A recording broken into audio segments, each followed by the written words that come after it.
Hello friends, welcome back to my channel. আশা করি তোমরা সবাই খুব ভালো আছো, সুস্থ আছো। আমি ভালো আছি এবং সুস্থই আছি। গতকাল ম্যাডামের লাইভ দেখেছি এবং ম্যাডামের উদ্দেশ্যে কিছু আমার কথা আছে। এবার তোমরা ভাববে যে তুমি ম্যাডাম করে তুমি বলছো, ম্যাডামের উদ্দেশ্যে কিছু কথা আছে এরকম করে বলছো। হ্যাঁ দেখো, আমি তো কাউকে নোংরা ভাষা ইউজ করি না এবং কাউকে কোনো বাজে ল্যাঙ্গুয়েজে কথা বলি না, বা কাউকে মানে কি বলবো এতটাও মানে খারাপ কথা বলে এতটাও তাকে কি বলবো ডিফেম করার চেষ্টা করি না। না, ওগুলো আমার মধ্যে নেই। আমি বলবো তর্ক করব অবশ্যই, কথার তো কথার মধ্যে, হ্যাঁ অবশ্যই তার কথাকে আমি আমার কথা যদি কাটতে পারি তাহলেই আমি একটা সমালোচক। আমি তার ব্যক্তিগত জীবনকে নিয়ে, তার ব্যক্তিগত জীবন, সে কিরকম দেখতে, সে কিরকম বিয়ে করে, তারপরে তার বাড়িতে সে কিরকম করে, তারপরে তার পরিবারের লোক কেমন আছে না আছে, তিনি কিরকম চরিত্রের, আমি এগুলো কথা নিয়ে কেন বলতে যাব? যারা এই ধরনের কথাগুলো নিয়ে বলেন আমি মনে করি তারা ব্যক্তিগতভাবে আক্রমণ করেন, কারণ শব্দ বান দিয়ে অন্য একজনের শব্দকে খণ্ডন করার মতন ক্ষমতা তাদের মধ্যে নেই। আমার আছে, আমি মনে করি। সেই জন্য আমি আজকে ডাইরেক্ট বলছি, আমার ম্যাডামকে নিয়ে কিছু কথা বলার আছে। গতকাল রাতে আমি ম্যাডামের লাইভ দেখেছি, দেখে আমার অনেক কিছু প্রশ্ন মনের মধ্যে উঠেছে এবং যখনই আমার প্রশ্ন মনের মধ্যে উঠে তখনই আমার মনের মধ্যে টুক টুক টুক টুক করতে থাকে এবং আমার তখনই মনে হয় না ভিডিওটা করি এবং পাবলিক করি, তোমাদের মধ্যে জানাই যে আমার মনে কি কি প্রশ্ন উঠেছে এবং যেই প্রশ্নগুলো আমার মধ্যে উঠেছে, যেই সন্দেহগুলো আমি করছি সেটা কতটুকু সত্যি, কতটুকু বা মিথ্যে, এবং তোমরাও অ্যানালাইসিস করবে, আমার কথার সাথে তোমরা তোমাদের কথা মেলাবে, তাই তো? তো চলো সর্বপ্রথমে তোমাদের সবাইকে ওয়েলকাম করে নিই। Hello friends, welcome back to my channel. আশা করি তোমরা সবাই খুব ভালো আছো, সুস্থ আছো। আমি ভালো আছি এবং সুস্থই আছি। হ্যাঁ, অনেক রাত হয়েছে, অবশ্যই অনেক রাত হয়েছে, প্রায় 1:30 বাজে। এই সময় আমি ভিডিওটা করতে বসেছি। কিছু করার নেই, আমি ভীষণ পরিমাণে ব্যস্ত একটা মানুষ, কিছু করার নেই, আমার এত রাতেই ভিডিও করতে হয়, ভীষণ টায়ার্ড হয়ে যায়, এটাই হচ্ছে বাস্তব কথা। তবুও তোমাদের জন্য আমার ভিডিও নিয়ে আসতে হয়। গতকাল রাতে ম্যাডাম একটা সত্যি কথা বলেছে, একদম ইনার সাথে আমি এই কথার সাথে আমি 100% সহমত পোষণ করছি যে একটা মানুষের পেটে লাথি মারা, মানুষের পেটে লাথি মারা এটা কোনো মতে একটা মানুষের কাজ হতে পারে না। আমরা সবাই মানুষ, আমরা একটা মানুষ হয়ে অন্য মানুষের পেটে লাথি মারতে পারি না। মিনস আমরা কারুর যখন ইনকাম হচ্ছে যেই জায়গাটা থেকে, যেই কর্মক্ষেত্রটা, সেই কর্মক্ষেত্রটাকে কিন্তু আমরা নষ্ট করতে পারি না। না, এটা আমাদের এটা পারমিশন নেই, এটা আমাদের পারমিশন নেই যে কর্মক্ষেত্র কারণ নষ্ট করব। একজন কি বলবো কন্ট্রোভার্সি ক্রিয়েটারকে 3টা স্ট্রাইক দিয়েছে টিনা, যে তার চ্যানেল যাতে উড়ে চলে যায়। তখন ম্যাডাম বলেছেন সেই মহিলাটাকে, হ্যাঁ অবশ্যই পাখি, সেই মহিলাটাকে সাহায্য করবে ম্যাডাম, কারণ ম্যাডাম চান না যে কারোর চ্যানেল এরকম করে শেষ হয়ে যাক। এটা হচ্ছে ওর আর্নিং সোর্স, হতে পারে ওই টাকাটা দিয়ে ওর ভীষণ দরকারি কিছু কাজকর্ম চলছে, ওটা একমাত্র তার আর্নিং সোর্স।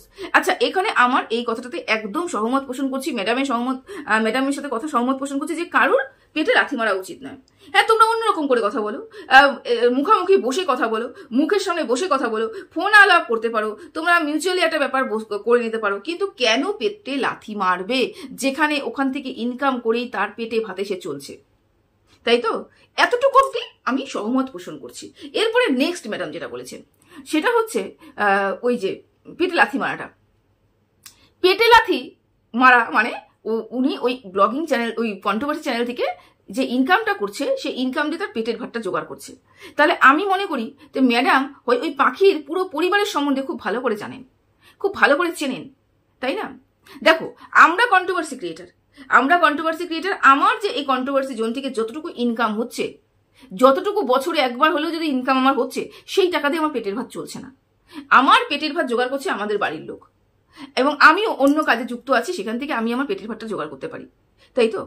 সেরকমই যারা কন্ট্রোভার্সি ক্রিয়েটার রয়েছে, তারা প্রত্যেকে আর্নিং, পেটের ভাত জোগাড় করার জন্য কিন্তু অন্য কোনো পুরুষ বা অন্য কোনো মানুষ রয়েছে। তার মানে পাখিরও অন্য কোনো মানুষ রয়েছে পেটের ভাত জোগাড় করার জন্য, তাই তো? তাহলে ম্যাডাম নিশ্চয়ই পাখিকে খুব ভালো করে জানেন এবং বোঝেন, বা তার বাড়ির সম্বন্ধে সবকিছু জানেন। তাই জন্য ম্যাডাম এই কথাটা বলতে পারছেন যে পেটের ভাত জোগাড় করছে ওই একমাত্র আর্নিং ওখান থেকেই, সেইটা নষ্ট করা উচিত নয়। তার মানে পাখির শুধু কন্ট্রোভার্সি জোন থেকে যে টাকাটা ইনকাম হয় সেটা দিয়েই পেটের ভাত চলে, তাই তো? হতেই পারে ম্যাডাম হয়তো জানেন, সেই জন্য ম্যাডাম এত উগ্রীব হয়ে গেছেন যে তিনি তো জনগণের জন্য চিন্তা করেন, উদ্গ্রীব হয়ে গেছেন যে তার সাথে যোগাযোগ করে সেই চ্যানেলটাকে ফিরিয়ে দেওয়া হবে। এবং যারা এই কাজগুলো করে তারা ঘৃণ্য মানসিকতার পরিচয় দেয়। এটাই তো সমস্যা ম্যাডাম, এটাই তো সমস্যা। এইখানেই আপনার সাথে মতের বিরোধ। এতক্ষণ আপনি ঠিক বলেছিলেন, আপনার সাথে মতবাদ হয়েছে, মতে মিল হয়েছে, এখানেই মতের বিরোধ হচ্ছে। কারণ কি বলুন তো, আপনার ক্লায়েন্ট হ্যাঁ তার একটা ছোট্ট ক্লিপ ইউজ করেছিল, এখনো যে তার লিগালি ওয়াইফ রয়েছে, সে সে এক বিন্দু চিন্তা করলো না তার পেটের ভাতে লাথি মারার কথা, এক বিন্দু চিন্তা করে নেই। তো ভাবে উনি যে ওই একটা মেয়ে যে রাস্তায় পড়ে রয়েছে, এই ব্লগিং এর মাধ্যমে যে ইনকামটা হয় সেই ইনকামটা দিয়ে তার পেটের ভাত রোজগার করছে। পাখি জীবনে অন্য কোনো মানুষ পেটের ভাত রোজগার করছে কিনা আমার জানা নেই, কিন্তু আমরা জানি টিনা একমাত্র এই মানুষটা, যেই মানুষটা ইনকাম করলেই তার পেটের ভাত জুটবে, ইনকাম না করলে পেটের ভাত জুটবে না। সেই সময় সুযোগ দেখে আপনার ক্লায়েন্ট ঝোপে কোপ মানে যে ব্যাপারটা হয় সেটা মেরেছে। যেখানে টিনার চ্যানেলে 2টো স্ট্রাইক পড়েছিল, সেখানে 3 নম্বর স্ট্রাইক আপনার ক্লায়েন্ট দিয়েছে, যাতে টিনার চ্যানেল উড়ে যায় এবং টিনা ভাতে মরে যায়। তখন আপনিও বিরাজমান ছিলেন এখানটায়, প্রতিবাদ শুনিনি তো, বলেননি তো কিছু যে পেটে ভাতে মারতে হয় না, যারা এই ধরনের পেটে ভাতে মারে তারা নিম্ন মানসিকতার মানুষ, তখন শুনিনি তো। এখন কেন শুনছি? কারণ টিনা স্ট্রাইকটা দিয়েছি বলে। সেই জন্য যে যাকে টিনা মানে টিনা যাকে সাহায্য করবে বা যাকে ক্ষতি করবে তার পাশেই আপনি দাঁড়াবেন। আর টিনার উপরে যদি অত্যাচার হয়, টিনার মতন একটা মেয়ের উপরে যদি কোনো অত্যাচার হয়, তার পাশে আপনি দাঁড়াবেন না, তখন কিচ্ছু বলবেন না, তখন মুখ দিয়ে আওয়াজ বেরোবে না, তখন প্রতিবাদ বেরোবে না। এটা জানানোর ছিল, এইটুকুই জানানোর ছিল। যাই হোক, আচ্ছা, আপনি একটা কথা আরেকটা ভালো বলেছেন। ফোকলা, নতুন ব্লগার ফোকলা এসেছে, সমাজ সেবক ফোকলা এসেছে ওয়াইটিতে, সমাজ সেবক 2, একদম সত্যি কথা বলেছেন। ফোকলার কথা শুনে রীতিমতন আমি হয়ে গেছি, মানে হতবাক। ফোকলা যার নিজের ইনকামের ঠিক নেই, যার নিজের টাকা ইনকামের ঠিক নেই, নিজের ইনকাম করতে পারবে কিনা, আদৌ কোনো চাকরি পাবে কিনা, তা ওর জীবন কিভাবে চলবে তার কোনো ঠিক নেই, সে চলছে সমাজ সেবা করতে। কিভাবে সমাজ সেবা করবে? প্রথমে কোনো বড় ব্লগারকে ধরবে, তাকে ধরে তার ফেস ভ্যালুটা নিয়ে নিজের ফেস ভ্যালুটা বাড়াবে পাশে থেকে থেকে থেকে থেকে, তারপরে ওই ব্লগারকে বিট করবে এবং ওই ব্লগারের সম্বন্ধে নোংরা নোংরা কথা বলবে, ভেতরে সবকিছু রিভিল করবে, এ করে সে হিরো আলম বনে যাবে। এটা হিরো আলম 2, হিরো আলম হবে। তারপরে সে এমন ভাব করবে যে ও সমাজ সেবা করতে এসেছে, মানে ইউটিউব ওর আর্নিং এর জায়গা নয়, ওর নিজের উদরপূর্তির জন্য ও ইনকাম করছে না, ও করবে হচ্ছে সমাজ সেবা। ওর ইনকাম যেটা হবে সেটার থেকে ও সমস্ত টাকাটা নাকি বাইরে দিয়ে দিবে। এটাও আমাদের বিশ্বাস করতে হবে। এই কথাটা শুনে সত্যি হওয়া ছাড়া আমি আর কিছুই হইনি। তবে এখানে একটা প্রশ্ন রয়েছে, এখানে একটা বড় প্রশ্ন রয়েছে, যেটা আমি দর্শকদের সামনে তুলে ধরতে চাই। হ্যাঁ, তোমাদেরকে আগে বলে রাখি, এই ভিডিওটা অনেকটা বড় হবে, আশা করি তোমরা দেখবে, তারা একটু চশমাটা পরে নি। এই যে ফোকলা, টিনা যবে থেকে ফোকলাকে লাথি মেরেছে তবে থেকেই ফোকলা একদম মরিয়া হয়ে উঠেছে। টিনাকে কিভাবে তার চরিত্র হরণ করবে, টিনাকে কিভাবে শেষ করবে, টিনার ভেতরের খবর কিভাবে বের করবে। কারণ আমরা প্রত্যেকটা মানুষ জানি একটা সময় টিনা এবং ফোকলা একসাথে ছিল, তা টিনার অনেক ভেতরের খবর ফোকলা জানে, এটা আমরা জানি। সেই সুযোগটা নিয়েই ফোকলা আজকে এই জায়গাটাতে দাঁড়িয়ে আছে। তাহলে এই জায়গাটাতে দাঁড়িয়ে থাকার জন্য যেই মানসিকতার প্রয়োজন বা যে বুদ্ধির প্রয়োজন, ওটা কে দিল ফোকলাকে? কারণ টিনা যখন লাথি মেরেছিল মদ্যপ অবস্থায় রাত 2টোর সময় ফোকলা কাউকে ফোন করেছিল, ফোন করে টিনার বিপক্ষে যাবে এবং টিনার সম্বন্ধে অনেক কিছু বলবে, এটা বলে কিন্তু সব স্বীকারও করেছিল। পরের দিন আবার ফোকলা আরো একটা স্টোরি দিয়ে সেটা অস্বীকারও করেছিল যে সে মদ্যপ অবস্থায় কথাগুলো বলেছে, সেটা ও করতে চায় না। তার মানে আমি ধরে নিতে পারি যখনই কথাবার্তা যোগসূত্র তৈরি হয়েছে, যখন দেখছি যে ফোকলা যে কথা বলছে সেই উপরে দাঁড়িয়ে থেকে আমার শক্তপোক্ত কোনো ডিসিশন আমি নিতে পারি না, কারণ ফোকলা এক এক সময় এক এক রকমের কথা বলছে।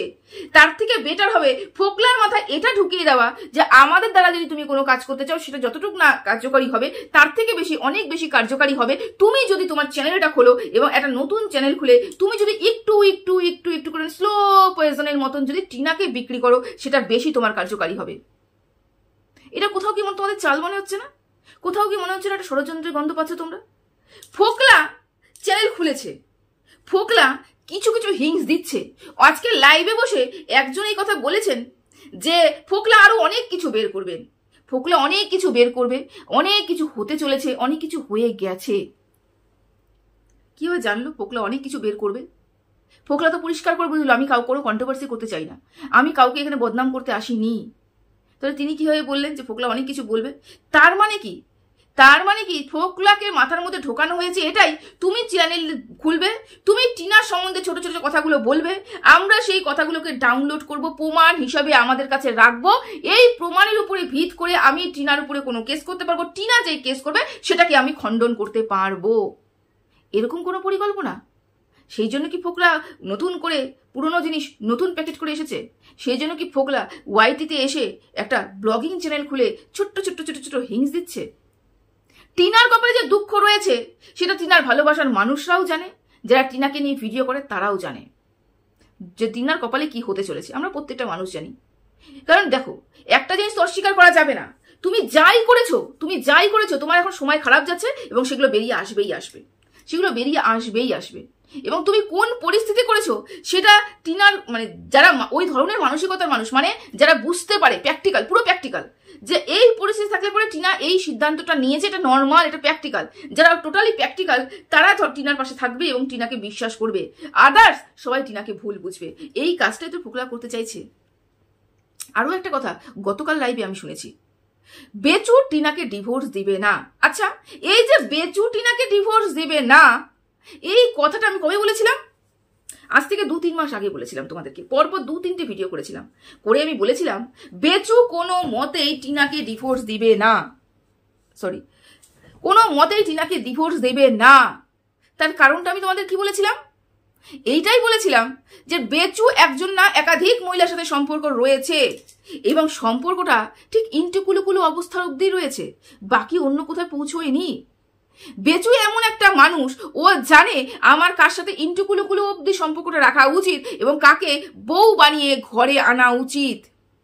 বেচু জানে বেচু যদি টিনাকে ডিভোর্স দিয়ে দেয় তাহলে ইন্টুকুলুকুলু যার সাথে করছে তাকে বাড়ির বউ বানিয়ে আনতে হবে, যেটা বেচু করতে চায় না। সেই জন্য এক ঢিলে 2 পাখি মারা, টিনাকেও আমি ছাড়বো না, আর দ্বিতীয়ত টিনার মানে যার সাথে আমার সম্পর্ক রয়েছে তাকেও আমার বিয়ে করতে হবে না। এবং সেই মানুষটা যদি দীর্ঘদিন অপেক্ষা করে একটা না একটা সময় আমাকে ছেড়ে চলেই যাবে, সেটাতে আমার কিচ্ছু যাবেও না, কিচ্ছু আসবেও না, কেন আমার ইন্টুকুলুকুলো হয়েছে। এটা আমি কিন্তু বহুদিন আগে বলেছিলাম। বেচু এখন ডিভোর্স দেবে না, বেচু ডিভোর্স দিতে চাচ্ছে না টিনাকে। আজকে মানে আমি তো আজকে ভিডিওটা করছি, তোমরা আগামীকাল পাবে, তো আজকে কিন্তু এটা পরিষ্কার হয়ে গেল বেচু কোনো মতেই টিনাকে ডিভোর্স দিচ্ছে না। ব্যাপারটা পুরো ঠান্ডা হয়ে রয়েছে। আশা করি তোমাদের বোঝাতে পারলাম। থাকলো টিনারকে ভালো পরামর্শ দেওয়া, এটা বারংবার বলে এসেছি। টিনাকে নিয়ে ভীষণ পরিমাণে আমি আগা করে বলে এসেছি, অ্যাজ এ ব্লগার টিনাকে তোমরা দেখছো, তোমাদের ওয়ারিড হওয়া একটা স্বাভাবিক, কিন্তু এত বেশি তোমরা চিন্তিত হয়েও না, একজনের প্রতি এত বেশি চিন্তিত হয়েও না যাতে তোমাদের শারীরিক পরিস্থিতি খারাপ হয়। টিনাকে যতটুকু ভালো বুদ্ধি দেওয়ার আমরা দিচ্ছি, অন ক্যামেরা দিচ্ছি। বাই ফোনে আমার কারোর সাথে যোগাযোগ নেই, করতে পারবো না, অন ক্যামেরায় দিচ্ছি। বলছি বারবার যে তুমি ব্লগিংটা ভালো করে করো, কারণ তোমার ব্লগিং এর মধ্যে দিয়ে যে ইনকামটা হবে সেই ইনকামটাই তোমার একমাত্র বেঁচে থাকার উৎস। যেদিন তোমার ব্লগিং চ্যানেল ডুবে যাবে, যেদিন তোমার ইনকাম বন্ধ হয়ে যাবে, সেদিন তোমার আশেপাশে যাদেরকে দেখতে পাচ্ছ তারা পর্যন্ত থাকবে না। সেই জন্য এখান থেকে ইনকাম করে তুমি একটা অন্য কোনো জায়গায় কিছু কাজ করো, কিছু শেখো, কিছু দেখো। হাতের কাজে কিন্তু কোনো মার নেই, হাতের কাজের কোনো মার নেই, তোমার হাতের কাজ কোনো দিনও নষ্ট হবে না। এমন কিছু শেখো যখন আমাদের ইউটিউব চ্যানেলটা থাকবে না তখনও যেন ওই হাতের কাজ করেই আমি আমার পেটটা চালাতে পারি। স্বনির্ভর হতে হবে টিনা, স্বনির্ভর হতে হবে। এই সমাজে দাঁড়িয়ে প্রত্যেকটা মহিলাকে স্বনির্ভর হতে হবে। যদি প্রত্যেকটা মহিলা স্বনির্ভর হয়, কেউ পীড়িত হবে না। পীড়িত করার আগে চিন্তা করবে যে ও স্বনির্ভর, ও জানে কি হলে কি হতে পারে, ওর উপরে এতটা হাবি হওয়া যাবে না। তা প্রত্যেকটা মহিলাকে স্বনির্ভর হতে হবে। তুমি পড়াশোনাটা কি করছো আমি জানি না, তুমি একটা বিজনেস শুরু করলে সেই বিজনেসটা অন্যের উপরে নির্ভর করে বিজনেসটা শুরু করেছিলে, এখন বোঝা যাচ্ছে কারণ তুমি বিজনেসটা চালাতে পারছো না, আমরা লাইভ দেখতে পাচ্ছি না। তুমি অন্য কোনো কাজ করো, অন্য কোনো বিজনেস করো, অন্য কিছু করো যেখান থেকে তোমার ইউটিউবটা যদি চলে যায় ওটার থেকে তুমি তোমার ইনকামটা নিতে পারো, পেটের ভাতটা জোগাড় করতে পারো। এটাই মৌলিক চাহিদাটা যদি তুমি তোমার পূরণ করতে পারো না তাহলেও যথেষ্ট। এটা তোমাকে করতে হবে। তোমার ইনকাম যদি তোমার না থাকে তোমার পাশে কেউ থাকবে না। সেই জন্য এখন থেকে সজাগ হতে হবে। বারংবার টিনাকে বলেছি, বারংবার টিনাকে বলবো, যতক্ষণ না ওর কানে পৌঁছচ্ছে কথাগুলো ততক্ষণ বলবো। তবে একটা কথা ওর কানে পৌঁছচ্ছে, বারংবার বলে এসেছি টিনা ব্লগিং করো, টিনা বড় বড় ব্লগিং দাও, বড় বড় ব্লগ দাও, বড় বড় ব্লগ দাও। টিনা এখন বড় বড় ব্লগ দেওয়ার চেষ্টা করছে, কিন্তু টিনাকে আবার চিৎকার করে বলবো, ওর ভবিষ্যতের জন্য, ওর সুষ্ঠুভাবে বাঁচার জন্য একটাই কথা বলবো, কিছু শেখো, কিছু কাজ করো, কোনো জায়গায় ঢোকো, ব্যবসা করো, কিছু একটা করো, কিছু একটা করো, এটাই বলবো। দেখো, লাইভটা দেখে যেগুলো যেগুলো আমার মনে হয়েছে সেগুলো কথা তোমার সামনে তুলে ধরলাম। ভালো লাগলো না খারাপ লাগলো কমেন্ট বক্সে জানাবে, এবং আমার চিন্তাধারা সত্যি সত্যি তোমাদের সাথে মিলল কি না সেটাও কমেন্ট বক্সে জানাবে। সবাই ভালো থেকো, সুস্থ থেকো। আজকের মতন এখানে রাখলাম, টাটা।